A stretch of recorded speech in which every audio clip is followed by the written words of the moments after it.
প্রথম দেখাতে এত সুন্দর দৃশ্যটা দেখে আপনার কাছে মনে হইতো আর এটা বাংলাদেশের কোনো দৃশ্য না, হয়তো বাহিরের কোনো সৌন্দর্য তুলে ধরছি, কিন্তু না, এটা কিন্তু আপনি আমার সোনার বাংলাদেশের একটা দৃশ্য। নেত্রকোনা জেলার সদর উপজেলায় বন্যী গ্রামের পাশে কিন্তু এই রাস্তাটা অবস্থিত।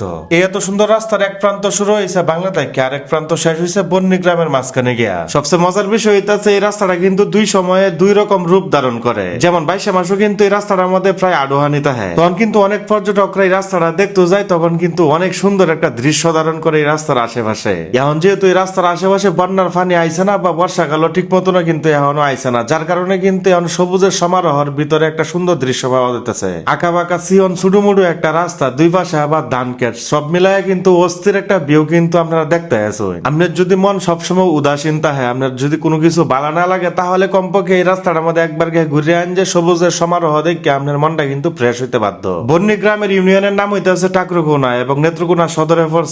এই রাস্তাটা হওয়ার কারণে কিন্তু বন্যী গ্রাম সহ আশেপাশে যারা আছে সবাই কিন্তু খুব সহজে এই রাস্তা ধরে টাকরুকোনা রোডে উত্তারে, এবং বাংলার যারা আছে তারা কিন্তু খুব সহজে বন্যী গ্রাম থেকে শুরু করে আশেপাশে যে কোনো জায়গা যাইতারে খুব সহজেই। তবে রাস্তাটা নিচু হওয়ার কারণে বর্ষাকালে কিন্তু এই রাস্তাটা যাতায়াত করার মতন কোনো অবস্থা থাকে না, শুধুমাত্র পর্যটক প্রেমীরা কিন্তু এই জায়গাকে সুন্দর দৃশ্যটি কালি দেখতারে এতটুকুই। বর্ষাকালে এই রাস্তাটার মধ্যে কি ধরনের সৌন্দর্যটা দেখা যায়, এটা যদি দেখার মন চা তাহলে ফেসে কিন্তু এই ভিডিওটা আপলোড করা আছে, আপনারা চাইলে গিয়ে দেখে তারবেন। সামনে যে বাইশা মাস আইতাছে, এই সময় কিন্তু দৃশ্যটা ধারণ করে আপনারা সামনে তুলে ধরবাম যদি বাচ্চা তাই আর কি। নেত্রকোনা জেলার ভিতরে আপনার আশেপাশে যদি কোনো সুন্দর দৃশ্য থাকে, অবশ্যই আমার কমেন্ট সেকশনে জানাইবেন, আমি কিন্তু এই ভিডিওটা শুট করার চেষ্টা করবো ইনশাআল্লাহ। বন্যীর এই রাস্তাটা পূর্বে কেলা কেলা দেখছেন, অবশ্যই কমেন্ট সেকশনে কিন্তু লিখে জানাইবেন, আর যারা প্রথম দেখছেন তারাও কিন্তু কমেন্ট সেকশনে লিখে জানাইবেন। যাই হোক, ভিডিওটা এনে শেষ করে দিতেছি। আল্লাহ তাআলা আপনারা ভালো রাখ, সুস্থ রাখ, ও ফাঁক নামাজটা আদায় করুন, যে নামাজটা আদায় না করলে কিন্তু ফেরেশতারা ঠান্ডা মারে ঠান্ডা করে বলবো, এটা তো আমার সব আপনার যত বড় প্রেসিডেন্টের ফুল হয় না করে।